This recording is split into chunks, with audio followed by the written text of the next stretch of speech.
모든 여건 다 물리치고 주의 전에 나와 예배하는 우리의 중심을, 우리의 믿음을 주님 기뻐 받으실 줄로 믿습니다.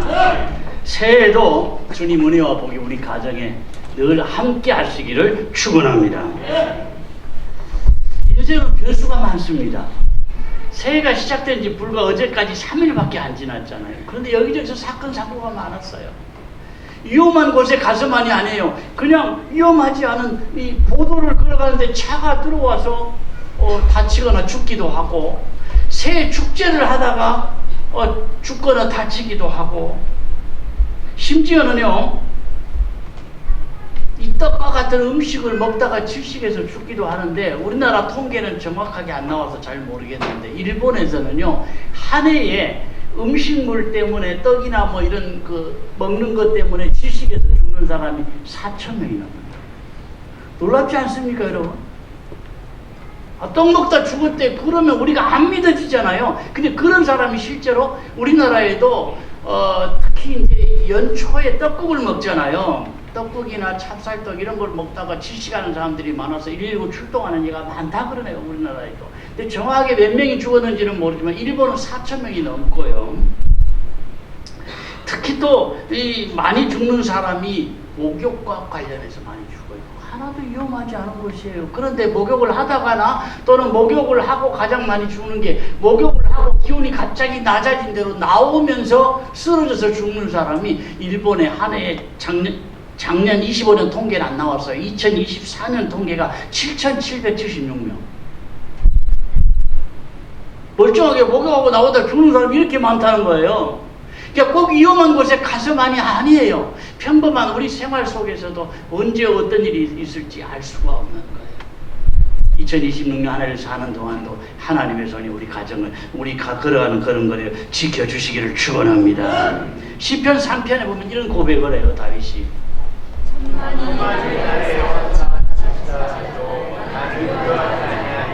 허풍이 아니에요. 1,000만 사람이 나를 에워싸고 나를 죽여내도 나는 두려워하지 않아. 허풍이 아니에요. 그냥 자신감이 아니에요. 하나님이 지켜주시기 때문이라고 고백을 해요. 5절에.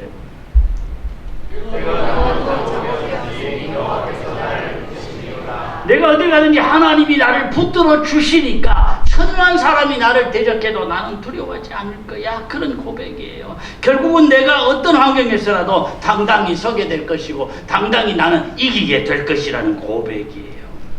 어려운 때일수록요 환경보다 내 믿음 회복해야 돼요. 내 마음이 주님을 향해 열려야 돼요. 내가 마음 굳게 먹고 결심한다고 되는 게 아니더라는 거예요. 같이 한번 고백합니다. 주님이 열어주시는 한 해, 주님이 열어주시는 한 해, 주님께 맡기는 한 해, 주님이 나를 인도해 가시는 한 해. 아멘. 정말 그렇게 되기를 축원합니다. 다른 거 없어요. 어려운 때일수록 주님께 더 가까이, 말씀에 더 가까이. 아멘. 그러면 영적으로 육적으로 회복의 역사가 우리 가정에도 임하게 될 줄로 믿습니다. 이 회복의 역사를 위해서 함께 기도하고 함께 애쓰는 한 해가 되었으면 좋겠습니다. 같이 고백합니다. 어려울 때일수록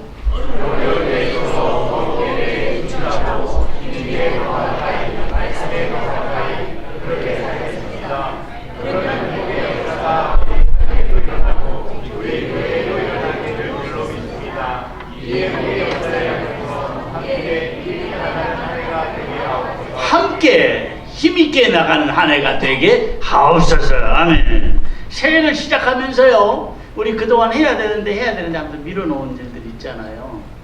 무엇보다 집안 정리부터 먼저 하셨으면 좋겠어요. 왜냐하면 사람은 환경의 영향을 받아요. 환경이 정리가 안 되고 막 어수선하고 복잡하면 마음도 자꾸 복닥거려요. 어수선해져요. 먼저는 내가 사는 주변 환경부터 좀 정리하셨으면 좋겠고요. 무엇보다 내 마음 정리를 해야 돼요. 내 마음에 쓰레기를 갖고 살지 말아야 돼요. 내 마음에 정리하지 못한 것들 그대로 품고 살지 말아야 돼요. 새해에는 버릴 거 버리고, 아멘. 다 정리하고 새해를 시작한다면 더 복된 새해가 될 줄로 믿습니다. 아멘. 주변도 정리하고 같이 합니다. 주변도 정리하고 아멘. 아멘. 여러분, 믿음의 경력이 생겨가고 직분이 중요해져 갈수록 내가 누가 나를 돌봐주지 않아, 교회가 나한테 관심이 없어, 이런 생각을 좀 넘어서야 돼요. 반대로 나이가 들어가고 직분이 중요해져 갈수록 뭐 해야 되느냐? 내가 남은 인생 누구를 돌보며 살아야 할까? 내 눈에 돌볼 사람이 보여줬으면 좋겠어요. 아멘도 안 하는지.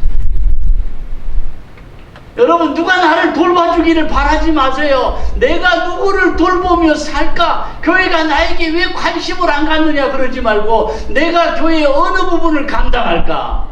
이것이 나의 믿음이 되고 중심이 되고 고백이 되셨으면 좋겠습니다. 그래야 나를 통해 가정도 잘 되고 주변도 잘 되고 자녀의 길이 열리는 거예요. 교회가 든든히 서가는 거예요. 말씀은 로고스인데 주시는 말씀이 나에게 레마로 다가오는 순간이 있어요. 말씀이 나에게 주시는 음성으로 들려요. 평범하게 말씀을 듣는데 저 말씀은 나에게 주시는 말씀, 그렇게 들려요. 그리고는 그 말씀이 내 것으로 체험되는 거예요. 말씀이 마치 살아있는 것처럼 내 심령을 터치 만져주시고, 정말 이 말씀이 나에게 주시는 주님의 음성이야, 이게 깨달아지는 거예요. 천둥소리같이 큰 말씀으로 다가오는 그런 말씀이 있어요. 그게 바로 말씀 로고스가 레마로 다가오는 순간이에요. 그럴 때 말씀 속에서 내가 새로워져요.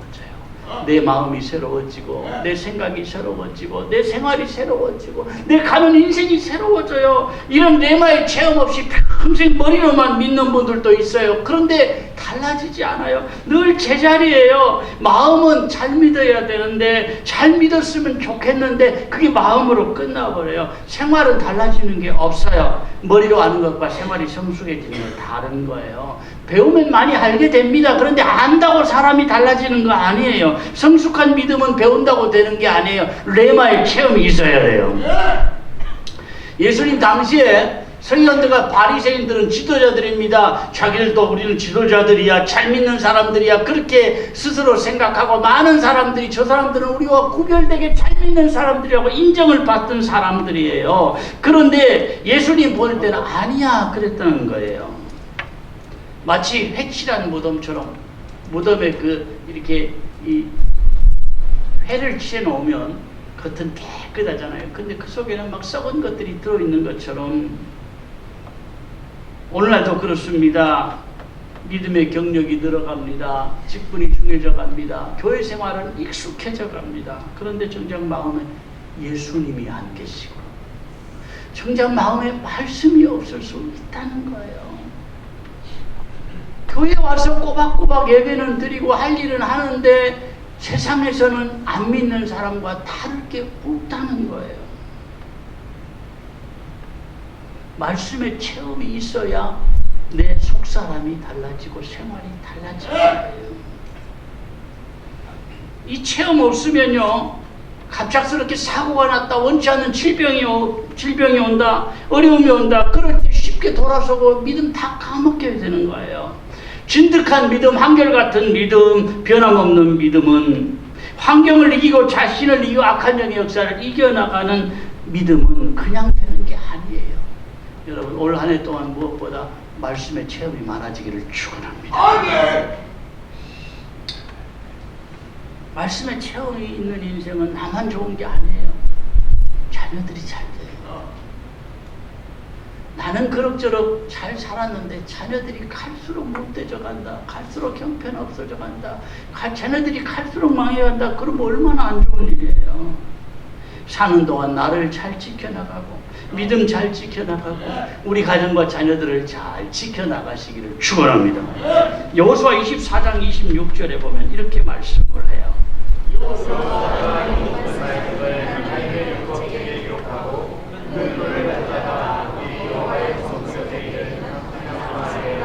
네, 말씀이 여호수아서를 기록했다고 그렇게 하고 있잖아요. 그런데 문제는 24장에 29절부터 33절이 정말 문제가 되더라는 거예요. 29절부터 30절을 한번 보겠습니다.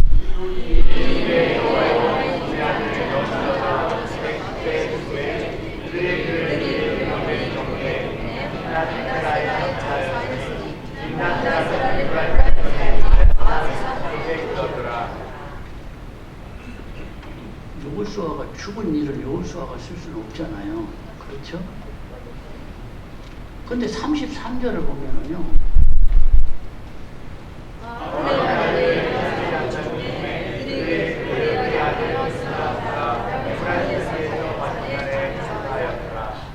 학자들 간에 학설이 많지만 정리된 학설은 그렇습니다.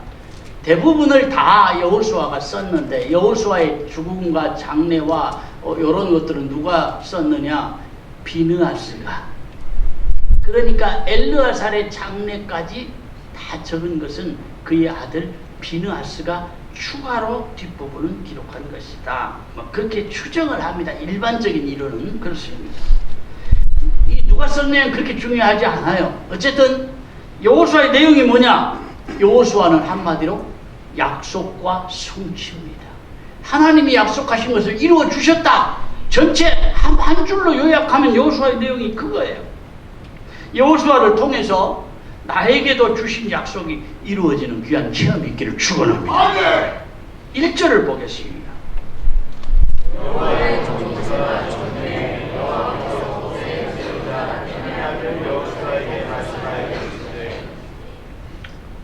우리가 그냥 읽기에는 평범한 말씀이죠.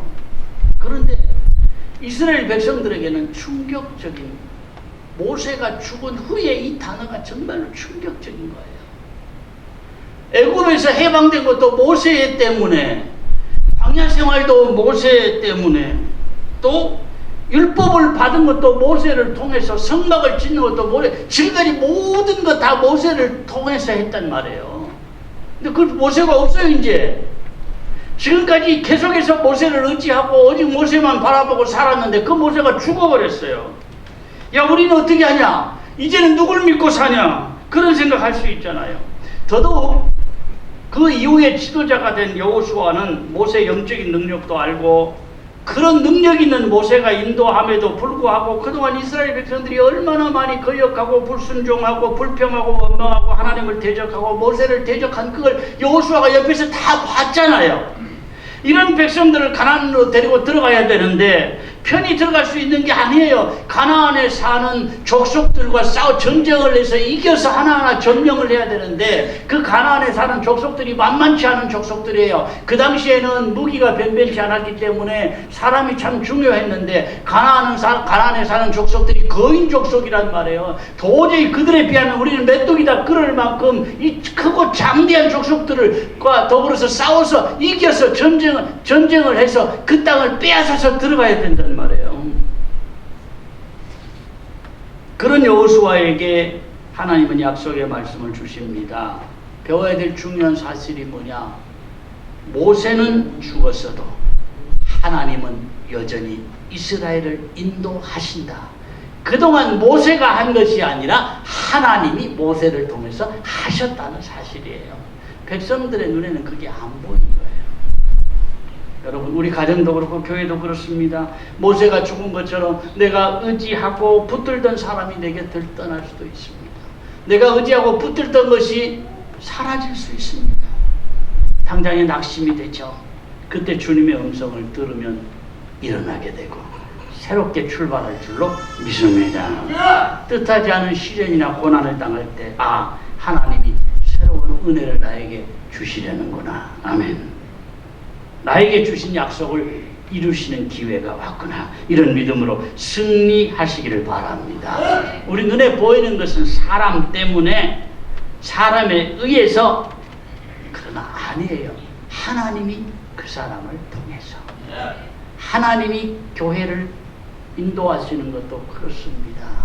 누구 때문이 아니에요. 하나님이 하시는 것이고, 하나님이 사랑하시는 가정을 인도하시는 것도 그렇습니다. 누구 때문이 아니고 하나님이 우리 가정을 누구를 통해서 인도하고 계시는 거예요.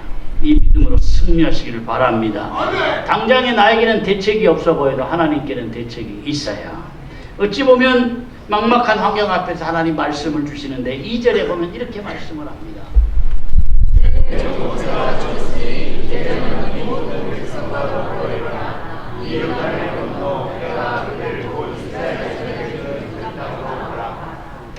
세 가지 중요한 동사를 말씀합니다. 일어나, 건너, 가라. 이게 이 말씀의 핵심이에요. 여러분 막막할 때는요 하나님의 음성을 들어야 돼요. 그러면 방향이 잡히고 가닥이 잡혀요. 막막하다, 나는 뭐부터 해야 될지 모르겠다 싶을 때는 하나님 음성을 들어야 방향이 잡힌다니까요. 가닥이 쥐어지면 그렇게 힘들지 않아요. 이것만 분명해지면 나머지 대책이나 자잘한 것은 다 따라와요. 일어나라, 건너가라, 이 세 가지 동사가 나오는데 모세가 죽었으니까 야 정비하고 좀 쉬어라 그렇게 하지 아니하고 이제는 머뭇거리지 말고 요단강을 건너서 이제 약속한 가나안 땅으로 가라, 정복하라. 하나님이 가라고 하실 때는 무작정 그냥 밀어붙이시는 게 아니에요. 주실 축복을 준비해 놓고 일어나라, 건너가라, 가라 그렇게 말씀하시는 거예요. 그런데 여기 우리가 눈여겨볼 것은 무작정 일어나 건너가라가 아니고요, 모든 백성과 더불어서 그 말씀을 덧붙입니다.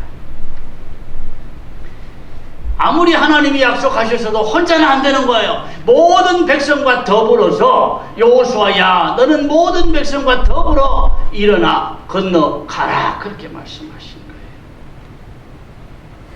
함께 기도하고 함께 힘을 합하고 함께 땀을 흘리고 마음에 목회자나 어떤 한두 사람이 정신 차린다고 잘 되는 게 아니에요. 가정도 그렇습니다. 누구 한 사람이 정신 차린다고 가정이 달라지는 거 아니에요. 더불어 함께 다시 한번 우리 마음에 새기셨으면 좋겠습니다. 서로 붙들어주고 서로 순종할 때 하나님의 때를 앞당기게 되는 거예요. 우리 가정에 주시는 음성으로 받으시길 바랍니다. 일어나서 해야 될 일이 뭐냐? 요단을 건너가라고 그랬어요. 흔히 우리는 요단강을 죽음을 의미한다고 그렇게 이해를 합니다. 육신이 죽어야 영적 세계가 열리는 거예요. 가나안을 천국이라고 흔히 생각을 하는데 꼭 그건 아니에요. 그런 가나안이 천국이라고 생각한다면 모세는 천국 못 갔잖아요. 가나안에 못 들어갔으니까. 꼭 그건 아니에요. 가나안은 한마디로 우리의 내일을 의미한다 그렇게 보시는 게 좋을 것 같아요. 하나님이 약속하신 나의 미래, 나의 앞날, 나의 내일이 가나안이에요. 사람이요 가장 불행한 사람이 누구냐? 오늘은 괜찮은데 내일이 없는 인생. 여러분 내일이 없는 인생이 제일 불행한 인생이에요. 축복 중에 축복이 나에게는 내일이 있고 하나님 주신 약속이 있다는 거예요. 하나님 함께 하시는 인생의 배는 풍랑에 흔들리고 어려울 때도 있지만 파선하거나 침몰하지는 않을 것이다. 당장 낙심스러워도 주신 약속을 바라보고 예비하신 내일을 바라보고 사시길 바랍니다. 인간적으로 볼 때 지금 요단강을 건너가는 것은 불가능입니다. 왜냐하면 요단강은 지금 사람 키를 넘어서 도저히 건널 수 없는 강이에요. 평소에는 요단강이 또랑처럼 쫄쫄쫄 흐르지만 몸에 거두는 시기가 되면 헐몬산에 이 천년설이 다 녹아서 물이 막 넘친단 말이에요. 요단강을 못 건너가요. 맨몸으로는. 아이들도 있고 짐도 있고 어떻게 갈 거예요 그거를. 신념에 관한 책들이 많이 나옵니다. 생각하는 대로 된다. 확실한 신념만 있으면 불가능이 없다. 막 그러고 기적이 일어난다. 문제가 해결된다. 그런데 사실은요. 신념으로 안 되는 일이 세상에는 너무 많아요. 신념으로 안 되는 일 믿음으로 될 줄로 믿습니다. 그런데 이 믿음이라고 하는 게 저절로 생기는 게 아니에요. 주님의 음성을 들어야 돼요. 요단강까지는 왔는데 당장 요단강을 건너가려고 하니까 불어서 건널 수 없을 만큼 넘실대니까 여호와께서 여호수아에게 다시 말씀을 주십니다. 아무리 확신을 갖고 신념을 가져도 할 수 없는 문제가 주님의 음성을 듣고 나니까 해답이 보이고요. 얽힌 것들이 풀려지더라는 거예요. 우리는 해답을 다 모르고 살아요. 그러나 주님께는 해답이 이미 있는 줄로 믿습니다. 내가 다 알지 못하는 길이 있다니까요. 하나님이 미리 다 준비해 놓으셨어요. 그런데 내가 할 일이 있어요. 이미 가나안을 약속하셨고 원주민들과 싸울 때도 내가 함께해서 다 쫓아내겠다고 하셨지만 내가 할 일이 뭐냐? 3절 4절에 보면 이렇게 말씀을 해요.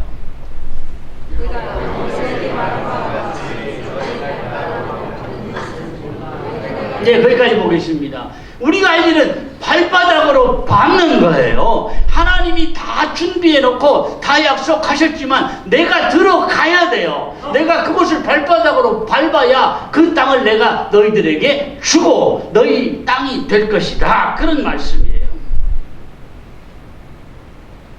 너희 발바닥으로 밟는 곳은 모두 내가 너희에게 주었노니. 그러니 걱정 근심하지 말고 계산하지 말고 맞춰보지 말고 그저 순종하라. 머리 쓰지 말고 그냥 믿음으로 나아가라. 주님이 하라고 하시면 그냥 하면 되는데 왜 순종하기 어렵느냐? 가나안 땅은 거인들이 사는 땅이란 말이에요. 전쟁에도 능한 사람들이란 말이에요. 그런데 이런 계산을 할 필요가 없다는 거예요. 무작정 뛰어들라는 말이 아니에요. 하나님 예비해 놓으셨으니 내가 해야 할 일은 순종하면, 하나님 말씀대로 따라가면 하나님이 허락의 은혜를 주실 것이다. 거역하고 원망하고 불평하는 이스라엘 백성을 이끌고 요단강을 건너서 가나안 땅에 들어갑니다. 그래서 전쟁에 능하고 이 거인 족속들을 하나씩 물리치고 가나안 땅을 정복해 나가는데, 한마디로 이 사건을 통해서 하나님 주시는 교훈이 뭐냐? 순종하니 되더라. 아멘. 체험과 간증이 있는 믿음, 내 믿음이 되었으면 좋겠습니다. 아멘. 시편 42편에는 이렇게 고백을 합니다. 같이 봅니다.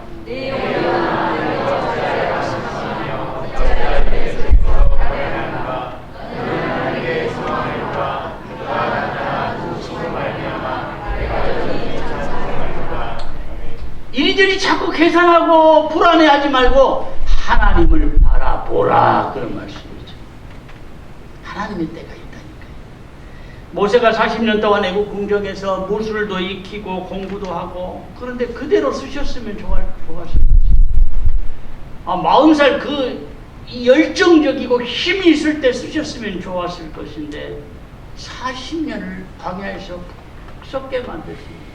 인간적으로 보면 이해가 안 됩니다.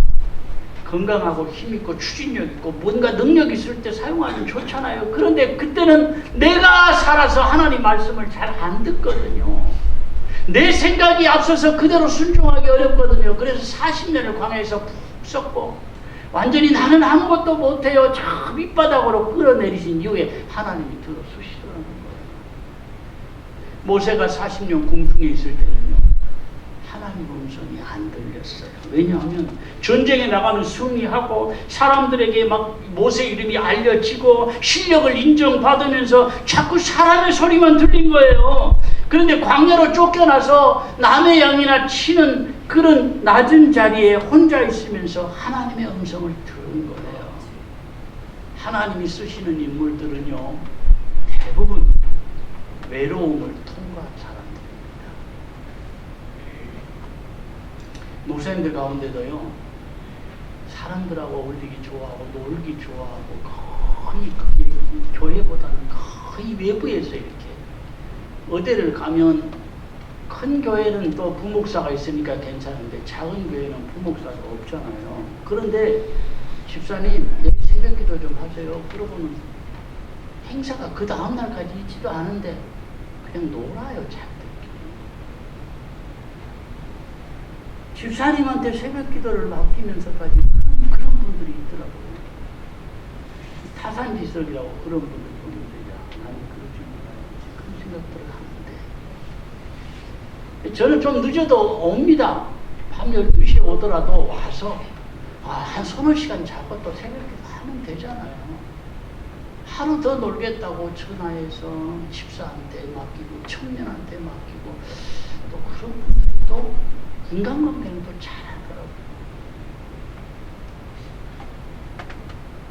노는 일에 너무 분주한 분들이 있어요. 여러분, 지도자는 때로는 그 외로움을 통과해야 하나님이 더 요긴하게 쓰시더라고요. 모세가 자신만만해서 자기 힘으로 하나님의 일을 하겠다고 나설 때는 하나님이 안 쓰셨어요.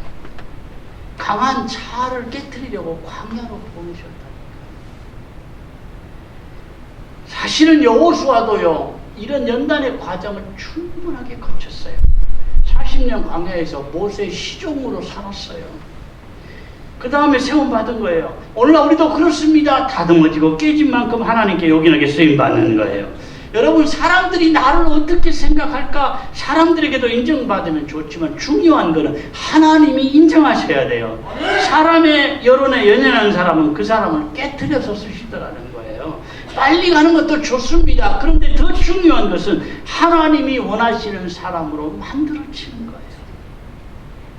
준비만 되면 하나님이 쓰신다니까요.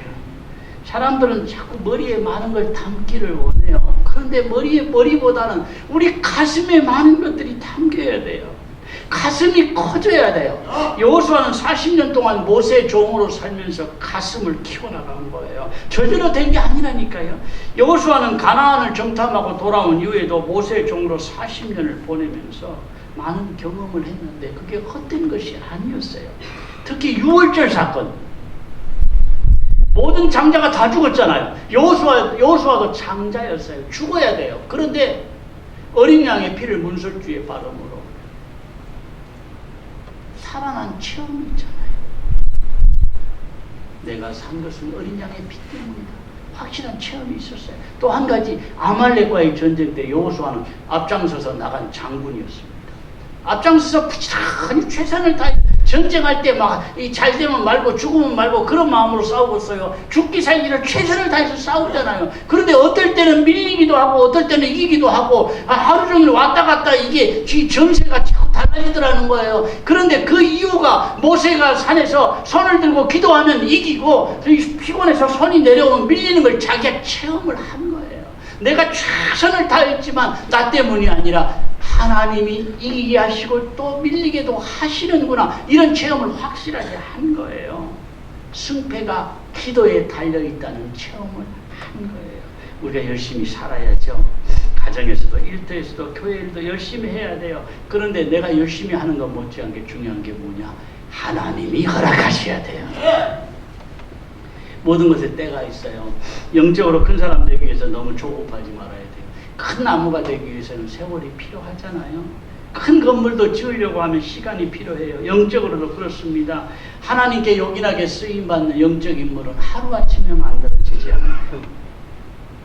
사울은 준비 없이 왕이 됩니다. 그러기에 40년 왕 노릇은 했어요. 그런데 왕이 된 지 2년 만에 하나님께 버림을 받잖아요.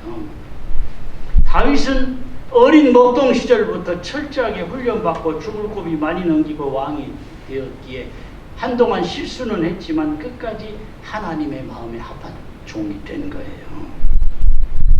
머리 좋다고 쓰임받는 거 아니에요. 섬김의 사람으로 훈련받고 연단을 받아야 하나님이 쓰시는 거예요. 누가복음 16장에는 이렇게 말씀을 합니다.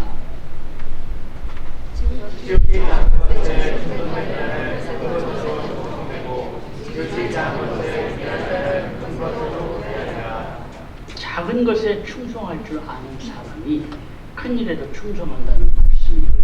마태복음 25장에 보면 이렇게 말씀을 해요.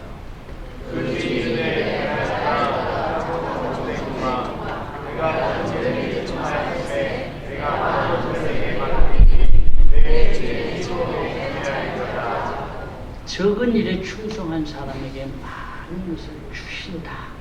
여러분, 다른 것 자꾸 쳐다보지 마세요. 내가 서 있는 그 자리에서 충성하셨으면 좋겠습니다.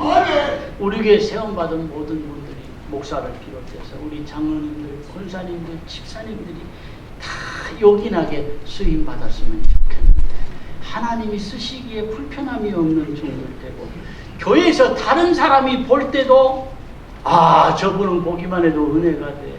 여러분, 직분이나 나이 때문에 존경받는 시대는 지났습니다. 나이 많다고 무조건 존경받는 것도 아니고요. 직분이 중하다고 존경받는 건 아니에요. 직분자들이 먼저 은혜 받고 달라져야 돼요. 생활에 나타나는 은혜는요, 억지로 강조한다고 되는 게 아니에요. 컵에 물이 들어있는데 향기를 발해야 돼. 아무리 강조해도 이거는 물에서 어떻게 향기가 납니까? 그 물을 버리고 거기에 향수를 넣을 때 자연스럽게 향기가 나는 거잖아요. 믿음 없이 생활에 흉내만 낸다고 되는 게 아니에요. 은혜 받아야 돼요. 내가 주님을 본받고 주님 따라가는 믿음이 생겨야 돼요. 다른 길이 없어요. 그저 말씀을 가까이, 주님을 가까이. 오늘도 들은 말씀이 나에게 양식이 되고 나에게 교훈이 되고 내 생활에 적용되었으면 좋겠습니다. 우리 잠언 3장 33절에는 이렇게 말씀을 해요.